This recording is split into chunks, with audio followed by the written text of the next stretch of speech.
Okay, reaction ಸಿಗ್ತಾ ಇದೆ ನೋಡಿ. ಏರ್ ಸ್ಟ್ರೈಕ್ ಮುಗಿಸಿ ಎಲ್ಲಾ ಯುದ್ಧ ವಿಮಾನಗಳು ಕೂಡ ಭಾರತವನ್ನ ಪ್ರವೇಶ ಮಾಡಿದೆ. ಪಾಕಿಸ್ತಾನದ ಉಗ್ರ ತಾಣಗಳನ್ನ ಪುಡಿ ಪುಡಿ ಗಟ್ಟಿದ್ದು ಅಲ್ಲದೆ ನಮ್ಮ ಫೈಟರ್ ಜೆಟ್ಗಳಿಗೆ ಯಾವುದೇ ಹಾನಿ ಆಗಿಲ್ಲ ಅನ್ನೋದರ ಖಚಿತತೆ ಕೂಡ ಸಿಗ್ತಾ ಇದೆ. ದಾಳಿಯಲ್ಲಿ ಭಾರತಕ್ಕೆ ಯಾವುದೇ ಹಾನಿ ಆಗಿಲ್ಲ ಅಂತ ಅವ್ರು ಸುಮ್ಮನೆ ಪುಕಾರ್ ಹಬ್ಬಿಸ್ಕೊಂಡು ಬರ್ತಾ ಇದ್ರು. ಪಾಕಿಸ್ತಾನಿ ಸೋಷಿಯಲ್ ಮೀಡಿಯಾದಲ್ಲೆಲ್ಲ ಅದೆಲ್ಲ ಇತ್ತು, ಏನೋ ನಮ್ದು 2 ವಿಮಾನಗಳನ್ನ ಹೊಡೆದುರುಳಿಸಿದ್ರು ಅಂತೆಲ್ಲ. ಅದೆಲ್ಲ ಸುಳ್ಳು ಅನ್ನೋದು ಗೊತ್ತಾಗ್ತಾ ಇದೆ. ದಾಳಿಗೆ ಅಂತ ನಾವು LOC ಬಳಿ ನಿಲ್ಲಿಸಿದಂತಹ ಅಂದ್ರೆ ವಾಯು ಮಾರ್ಗದ ಮೂಲಕ ಯೂಸ್ ಮಾಡಿದಂತಹ ವಾಹನಗಳು ಸೇಫ್ ಆಗಿ ವಾಪಸ್ ಬಂದಿದೆ ಅನ್ನೋದು ಗೊತ್ತಾಗ್ತಾ ಇದೆ. ಡೀಟೇಲ್ಸ್ ಕೊಡ್ತಾರೆ ಪವಿತ್ರ.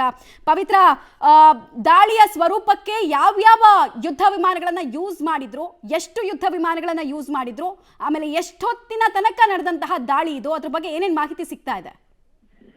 ಮಮತಾ, ಆಪರೇಷನ್ ಸಿಂಧೂರ ಅನ್ನುವಂತಹ ಒಂದು ಆಪರೇಷನ್ ಅನ್ನ ಮಾಡಿ ದೊಡ್ಡ ಮಟ್ಟದ ದಾಳಿ ಇದು.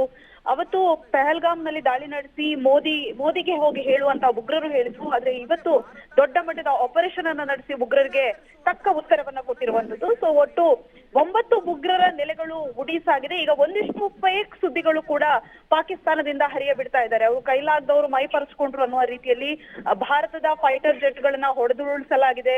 ಜೊತೆಗೆ ಅಲ್ಲಿರುವಂತಹ ಪೈಲಟ್ ಗಳಿಗೆ ಏಟಾಗಿದೆ ಅನ್ನುವಂಥದ್ದು. ಆದ್ರೆ ಸದ್ಯದ ಮಾಹಿತಿಯ ಪ್ರಕಾರ ಯಾವುದೇ ರೀತಿಯಲ್ಲಿ ಭಾರತದ ಪೈಲಟ್ ಗಳಿಗಾಗಿರ್ಬೋದು ಅಥವಾ ಸೈನಿಕರಿಗೆ ಗಾಯ ಆಗಿಲ್ಲ.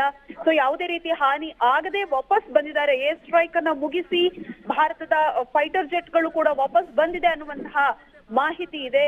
ಇದು ಕೇವಲ ವಾಯುಸೇನೆಯ ದಾಳಿ ಮಾತ್ರ ಆಗಿರ್ಲಿಲ್ಲ, 3 ಸೇನೆಗಳ ಸಮಾಗಮ ಆಗಿ ಈ ಒಂದು ಆಪರೇಷನ್ ನಡೆದಿರುವಂತದ್ದು. ಸೊ ಹಾಗಾಗಿ ಈಗ ಸದ್ಯದ ಮಟ್ಟಿಗೆ ಮಾಹಿತಿಯ ಪ್ರಕಾರ ಎಲ್ಲಾ ಫೈಟರ್ ಜೆಟ್ ಗಳು ಕೂಡ ವಾಪಸ್ ಬಂದಿದೆ. ಒಂದು ಮಾಹಿತಿ ಇದೆ, ರಫೇಲ್ ಯುದ್ಧ ವಿಮಾನವನ್ನ ಕೂಡ ಈ ಒಂದು ಆಪರೇಷನ್ಗೆ ಬಳಸಲಾಗಿತ್ತು ಅನ್ನುವಂತಹ ಒಂದಿಷ್ಟು ಮಾಹಿತಿ ಬಂದಿದೆ. ಬಹುಶಃ ಇನ್ನೇನು ಕೆಲವೇ ಕ್ಷಣಗಳಲ್ಲಿ ಎಲ್ಲಾ ಮಾಹಿತಿಗಳು ಬರುತ್ತೆ, ಯಾವುದೆಲ್ಲ ಫೈಟರ್ ಜೆಟ್ ಗಳನ್ನ ಕಂಪ್ಲೀಟ್ ಆಗಿ ಬಳಕೆ ಮಾಡಿದ್ರು ಏನು ಅನ್ನುವಂಥದ್ದು. ಸೊ ಸದ್ಯದ ಮಟ್ಟಿಗೆ ಭಾರತ ನಿರಾಳ. ಒಂದು ಕಡೆಯಿಂದ ನಮ್ಮ ಪೈಲಟ್ ಗಳು ಎಲ್ಲರೂ ಕೂಡ ಯಾವುದೇ ರೀತಿ ಹಾನಿ ಆಗದೆ ವಾಪಸ್ ಬಂದಿರುವಂತದ್ದು.